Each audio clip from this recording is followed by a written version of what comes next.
Oh, here we go. We are live. Hi, Kimber. Hi. Good morning. Morning, Tom. How are you? I'm so great. It's 7:07 and I'm so happy that you're joining me today to spread a little sunshine. You are the definition of sunshine. You know that, right? I try. Well, I thought we should start off with a little high five, a virtual high five.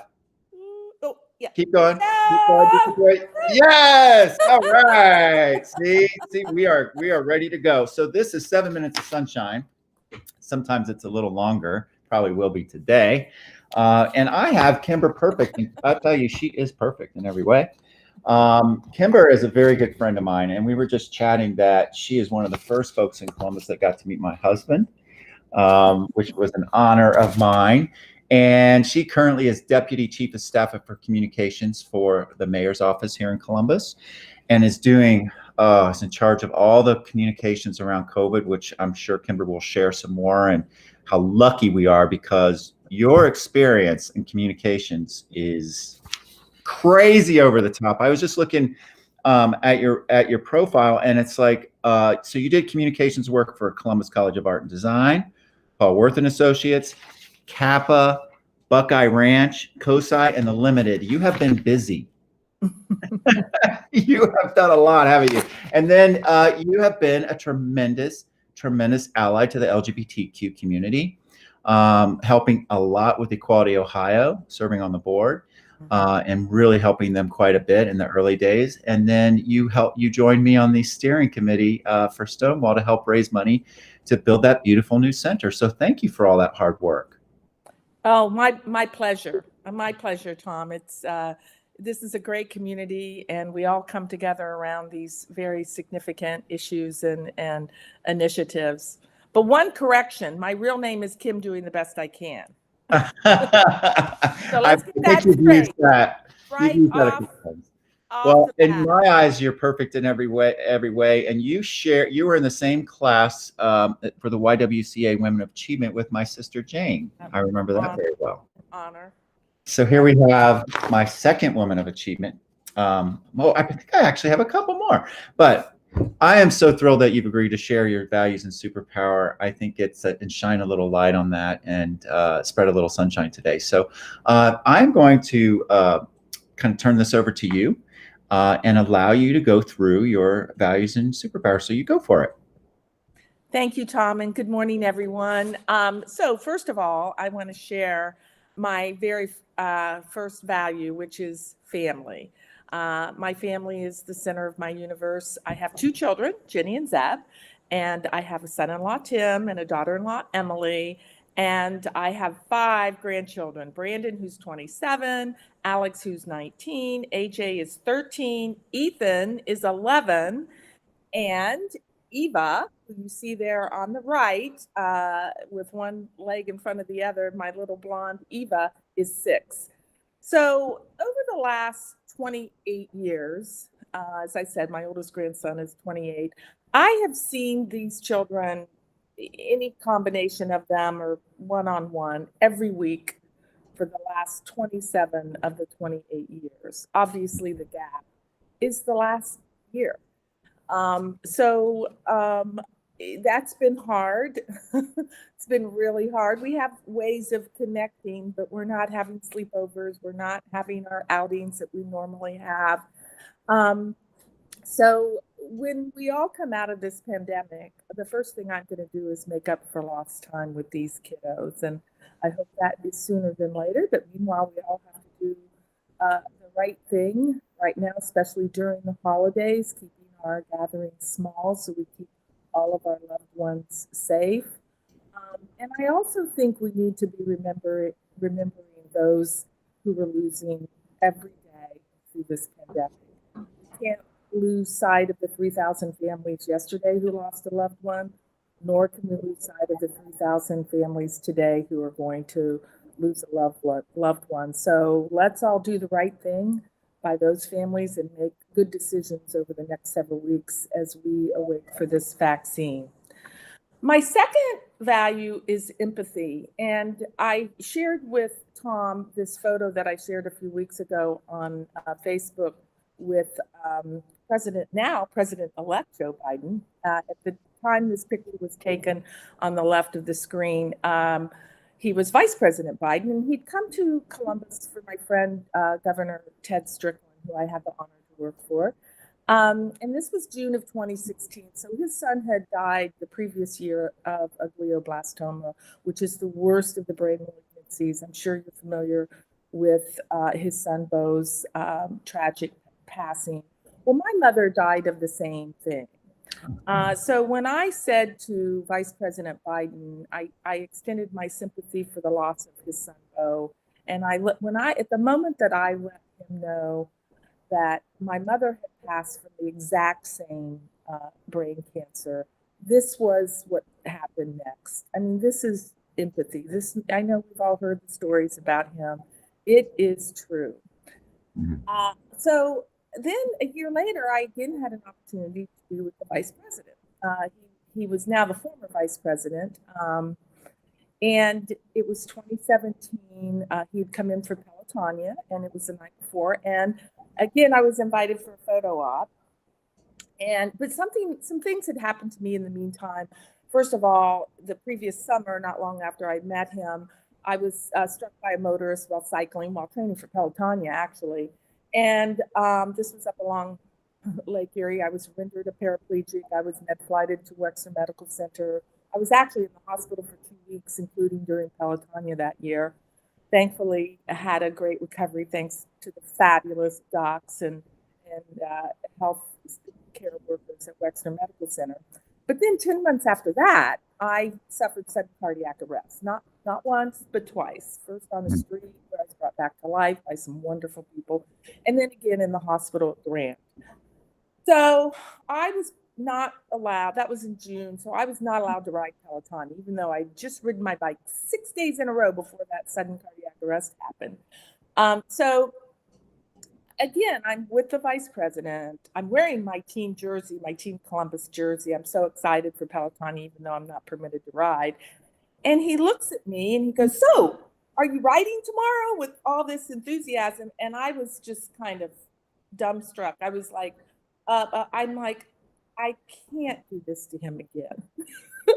I'm not going to go there. So all I said to him was, I'm not allowed. And he immediately picked up that I wasn't going to talk about it. So we chatted about other things, and Dr. Joe Biden was there. We got our picture taken. And before I parted, this wonderful man, turned around, stood right in front of me, grabbed me by my arms, and leaned down and looked me in the eye. And he said, "Are you going to be okay?" Oh my gosh. I mean, empathy. Is there a better example of an empathetic person on this planet? Wow. So I just had to share that as I selected that. It's a lesson to all of us to really think of others and to put ourselves in their shoes. And so anyway, my next value is gratitude. First of all, to be walking and breathing. Neither one was a given after these two incidents that I just walked you through. I'm so grateful for the first responders, both on the scene up along Lake Erie, including the med flight team who brought me to Wexner Medical Center where I could get the immediate care I needed. The first responders when I suffered sudden cardiac arrest. My gosh, I've actually had the opportunity to go back and thank pretty much, I have about 25 immediate people in my chain of survival that morning when I suffered sudden cardiac arrest. I was on a downtown street, so a complete stranger dialed 911. It took about 8 to 10 minutes for the first responders to get there, which it does for any of us. I mean, that's the earliest they can probably get there, depending on where you are. So I have been able to go back and thank the gentleman who called 911. I've been able to thank firefighter Matt Snyder, who was on the phone in the fire office and coached another person through my compressions, which really is why I'm probably able to talk to you today, because those early compressions before the first responders arrive are so critically important to our not only our life, but our brain. The firefighters who were on the scene, Engine House 1 responded, and I was able, just a few short weeks after a couple weeks after I got out of the hospital, I took them all lunch and we were able to break bread together. I've now actually had the opportunity to be with them on several occasions. Officer Fletcher Farr, who was the police officer on the scene, who called the mayor's office and alerted my team what had happened, which enabled them to alert my family, and they were able to get to the hospital quickly. Just having that opportunity to say thank you to all. There's one person I haven't been able to thank, and that is the complete stranger who did the compressions while I laid on that sidewalk. He had never done CPR before. So if you're listening out there, sir, please give me a ring because I would like to personally thank you. You're the only person nobody got his name or anything. And once the firefighters arrived, he just got up and walked away. He had done his job and he had listened to, because I heard the 911 call.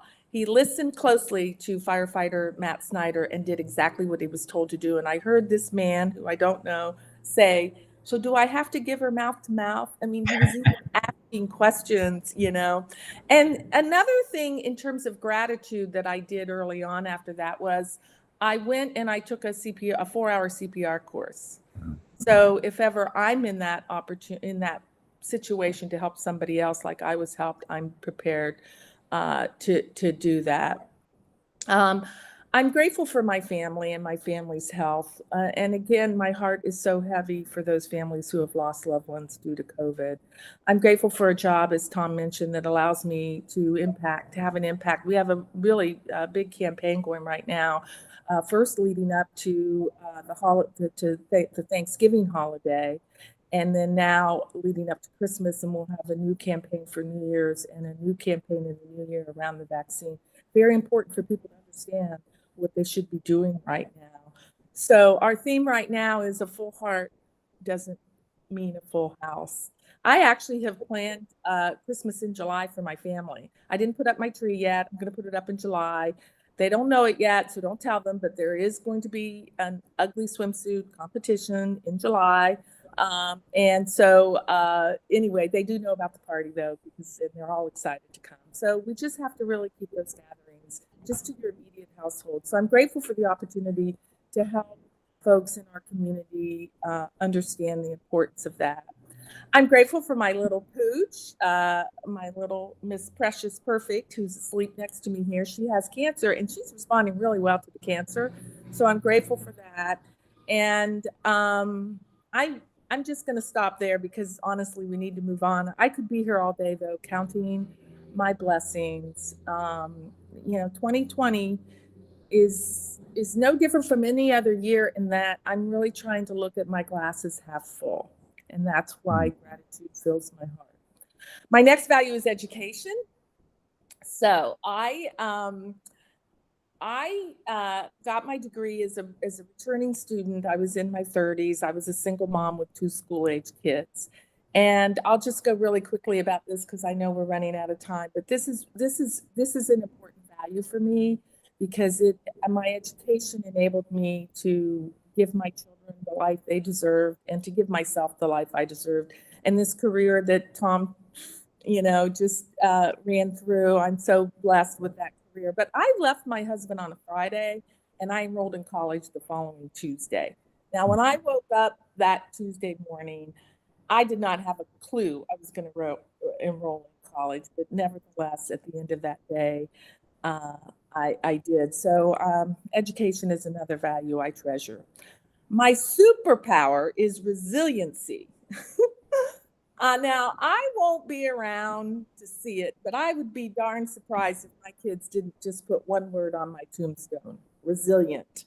I just have always had the ability to have the attitude to pull myself up by my own bootstraps and just do it. I told you about being struck by that car. At the end of that long day, I was struck by the car at 8 a.m. and 11 p.m. One of my 2 surgeons who performed the emergency surgery was in my room, asking me all these questions, doing this exam, and my family was standing around very anxious. I did not know what they had been told while I was being prepped for surgery and all this other stuff. And when Dr. Nimji proudly said, "Well, I can predict that Kim will have a full recovery," and my family fainted, and I just looked at them like they were crazy. What? You mean there was any doubt? And so I just think that our attitude, I really believe in mind over body, first of all. So I just think that, it's how we accept the things we cannot change, but look at what's before us and look upon it by putting one foot in front of the other and just getting it done. So that's my story, Tom, and I'm sticking to it. Wow. Wow. That's fantastic. What an amazing story. We could talk. I swear this would be an easy hour episode. Come on. You've had so much, so rich and so full your life. And I think obviously the values are incredible. The superpower is incredible, but you are a force for good, Kimberly. You are a force for good. And you have changed the arc. You really have. And the light that you shine on this whole city, what a perfect job for you being in charge of communications for the city of Columbus and getting the word out about being safe during the COVID. And then, of course, the vaccines, take the damn vaccine, right? And I'm so glad you're leading that effort, but I'm really grateful for the times I've gotten to spend with you. Every time I've called you and asked for help, you've said yes. And I know that's true for a lot of people. So thank you. Thank you. Thanks for sharing your values and your superpower. What an inspiration. How lucky we are today have gotten to hear from you. So thank you, Kimberly. Well, I'm coming right back at you, my friend, because look at you, this ray of sunshine for us every morning. So thank you for all you do. And you talk about positivity and a great attitude towards life. You embrace life. You grab it by the tail and you just go, you and your husband both, and those beautiful daughters of yours. So thank you. Thanks for having me this morning. This was fun. It was fun. Absolutely. We'll share this video far and wide because it's a great message. And please remember that even when it's really damn cloudy out, the sun is always shining, right? Absolutely. It's coming up now. I can see it. Woohoo! All right. You have a great day today. Thanks, you too. Bye, everyone. Bye-bye.